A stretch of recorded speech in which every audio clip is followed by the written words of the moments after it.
আজকে আমরা দেখব যে আজকে আমরা আলোচনা করব যে গেট অর্থ পৌঁছা নিয়ে। আমি আবারও বলতেছি, আজকে আমি আলোচনা করব যে গেট অর্থ পৌঁছা নিয়ে, অর্থাৎ গেটের বাংলা কোনো জায়গায় পৌঁছা নিয়ে। আমরা এটাও অ্যারাইভ যে আমরা কি করি ব্যবহার করি, কোনো জায়গায় পৌঁছাতে আমরা কি ব্যবহার করি, অ্যারাইভ ব্যবহার করি। সো ওই ক্ষেত্রে আমরা কি করবো যে আজকে গেট শব্দটি ব্যবহার করব। কিরকম? এই অ্যারাইভ, অ্যারাইভ বলতে আমরা কি জানি, পৌঁছা। এই পৌঁছার ক্ষেত্রে কখন আমরা কি করি, গেট ব্যবহার করি অথবা গেট ব্যবহার করতে পারি, ওই টপিকসটা নিয়ে, ওই বিষয়টা নিয়ে আজকে আমি কি করব যে আলোচনা করব। So today I will discuss use of get instead of arrive.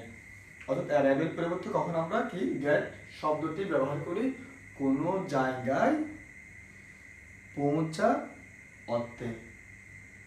So ওই টপিকসটা বোঝার জন্য আমি এখানে কতগুলো এক্সাম্পল অথবা উদাহরণ লিখে রেখেছি, যাতে সহজে আমরা জিনিসটা কি করতে পারি, বুঝতে পারি। সো মূলত কোনো জায়গায় পৌঁছা অর্থে এই গেট তখনই ব্যবহার করা হয় যখন আমরা ওই জায়গার কোনো জেনারেল ইনফরমেশন ছাড়া, অর্থাৎ জায়গাটি কোথায় অবস্থিত, অর্থাৎ জায়গাটিতে কিভাবে যাওয়া যায়, ওইটা জেনারেল ইনফরমেশন ছাড়া ওটাতে কিভাবে স্টেপ বাই স্টেপ যাওয়া যায়, ওই ক্ষেত্রে আমরা গেট ব্যবহার করি। যদি সংক্ষেপে বলতে চাই, কোনো জায়গায় কোনো একটা প্লেসে যখন আমরা যাওয়ার জন্য কারো থেকে স্টেপ বাই স্টেপ ডাইরেকশনটা জিজ্ঞেস করি, অথবা স্টেপ বাই স্টেপ কীভাবে ওই জায়গায় পৌঁছানো যায়, ওই পৌঁছানোর রাস্তার ডাইরেকশনটা জিজ্ঞেস করি অথবা আস্ক করি, তখন আমরা কি করি, গেটের ব্যবহার করে থাকি। আমি আবারও বলতেছি, কোনো একটা পার্টিকুলার জায়গায় অথবা কোনো একটা লোকেশনে কিভাবে স্টেপ বাই স্টেপ যাওয়া যায়, ওই স্টেপ বাই স্টেপ যাওয়ার ডাইরেকশনটা জানার জন্য আমরা কি ব্যবহার করে থাকি, এই গেট ব্যবহার করে থাকি, অর্থাৎ পৌঁছানো অর্থে গেট ব্যবহার করে থাকি। যদি সিম্পল ভাষায় এক লাইনে বলি যে আমরা যখন কোনো একটা লোকেশন, কোনো একটা জায়গায় যাওয়ার জন্য কারো কাছ থেকে স্টেপ বাই স্টেপ জিজ্ঞেস করে থাকি, অথবা স্টেপ বাই স্টেপ কীভাবে যাওয়া যায় ওই জায়গায়, কারো থেকে যদি আস্ক করে থাকি, কারো থেকে যদি জিজ্ঞেস করে থাকি, তখন আমরা কি করি, গেটের ব্যবহার করে থাকি। সো প্রথম এক্সাম্পল, ফার্স্ট এক্সাম্পল, প্রথম উদাহরণ হচ্ছে যে how can I get to Cox's Bazar. আমি আবারও বলতেছি, how can I get to Cox's Bazar. তাহলে এখানে গেট অর্থ পৌঁছানো অর্থে বোঝানো হচ্ছে। তো কখন আমরা প্রশ্নটা করতেছি যে how can I get to Cox's Bazar, যখন আমরা জানতে চাচ্ছি কারো থেকে কিভাবে ওই জায়গায় অর্থাৎ কক্সেস বাজার স্টেপ বাই স্টেপ পৌঁছানো যায়, ওই ডাইরেকশনটা জানার জন্য আমরা কি করতেছি, যে এই কোয়েশ্চেনটা করতেছি। So how can I get to Cox's Bazar, কিভাবে আমি কক্সেস বাজারে কি করতে পারি, পৌঁছাতে পারি।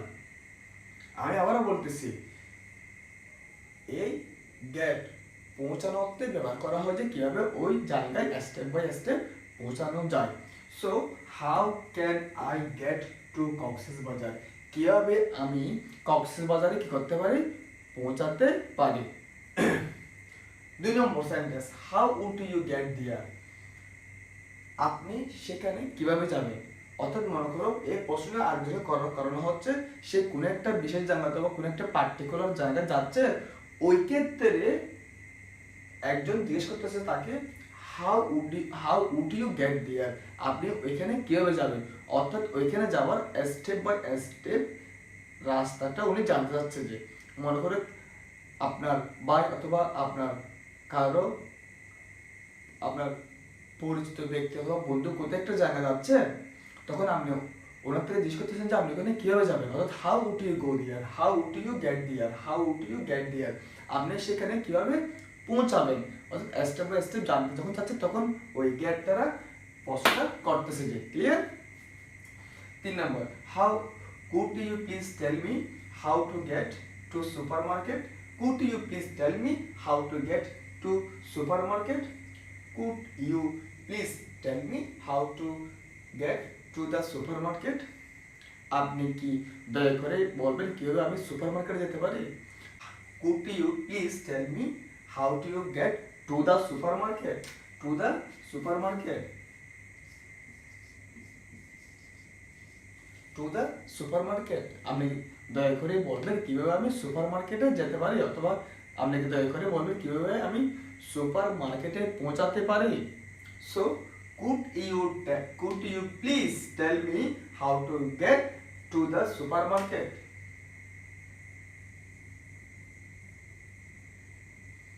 So could you please tell me how to get to the supermarket? আপনি কি দয়া করে বলবেন আমি কিভাবে সুপারমার্কেটে পৌঁছতে পারি অথবা সুপারমার্কেটে যেতে পারি। এরপর how do I get to the museum? How do I get to the museum? কিভাবে আমরা মিউজিয়ামে পৌঁছাতে পারি। এটা হয়তো আপনি কাকে জিজ্ঞেস করতেছেন, হয়তো কাউকে একজন ব্যক্তিকে জিজ্ঞেস করতেছেন, how do I get to the museum, how do I get to the museum, কিভাবে আমরা জাদুঘরে পৌঁছাতে পারি, কিভাবে আমরা জাদুঘরে পৌঁছাতে পারি, অর্থাৎ জাদুঘরে পৌঁছানোর আপনি স্টেপ বাই স্টেপ ডাইরেকশনটা কিভাবে ধাপে ধাপে যাওয়া যায়, এই প্রশ্নটা আপনি কাউকে করতেছেন তখন আপনি কি ইউজ করবেন, গেট ইউজ করবেন। So how do I get to the museum, কিভাবে আমরা জাদুঘরে পৌঁছাতে পারি। সো আশা করি বুঝছেন যে কখন আমরা গেট পৌঁছানো অর্থে ব্যবহার করি। আমি আবার বলতেছি, আশা করি বুঝছেন যে কখন আমরা গেট কোনো জায়গায় পৌঁছানোর ক্ষেত্রে ব্যবহার করে থাকি। এই গেট পৌঁছানো অর্থে ব্যবহার নিয়ে অনেকে কি থাকে, ডাউনে থাকে, অনেকে কি থাকে, কনফিউশনে থাকে, কারণ অনেকে বোঝে না যে এখানে গেট কেন ব্যবহার করা হয়েছে। আমাদেরকে মনে রাখতে হবে যে যদি এই ধরনের সেন্টেন্স পান তাহলে মনে রাখবেন যে ওইখানে গেটটা ওই জায়গায় পৌঁছানো অর্থে ব্যবহার করা হয়েছে, অর্থাৎ অ্যারাইভের পরিবর্তে গেট কি হয়েছে ব্যবহার করা হয়েছে। তো আশা করি বুঝছেন যে এই সেন্টেন্সগুলো বুঝছেন এবং গেট পৌঁছানো অর্থেও ব্যবহার করা হয় যে ওইটাও আজকে কি জেনে গেলেন। এরপর আমাদের এই ধরনের কোনো সেন্টেন্স পাই তখন আমাদের কি হবে, কোনো কনফিউশন অথবা ডাউট হবে না। আশা করি আজকে থেকে আপনাদের কাছে এই টপিকসটা ক্লিয়ার হলো। আশা করি এই টপিকসটা এই ক্লাসটা আপনাদেরকে অনেক অনেক অনেক অনেক পরিমাণ কি করবে, হেল্প করবে যে এই টপিকসটা পরিষ্কার হতে। So I would highly recommend you please try to make some sentences by yourself. আমি আশা করবো যে আপনারা নিজ থেকে কিছু সেন্টেন্স তৈরি করুন, কারণ যখন আপনারা নিজ থেকে কিছু সেন্টেন্স তৈরি করবেন তখন আরো আপনারা কি করবেন, কনফিডেন্ট ফিল করবেন, তখন আমার থিঙ্কিংটা বেড়ে যাবে ইংলিশের উপর, অর্থাৎ তখন আমাদের থিঙ্কিংটা বেড়ে যাবে যে ইংরেজি সেন্টেন্স কি করতে, তৈরি করতে।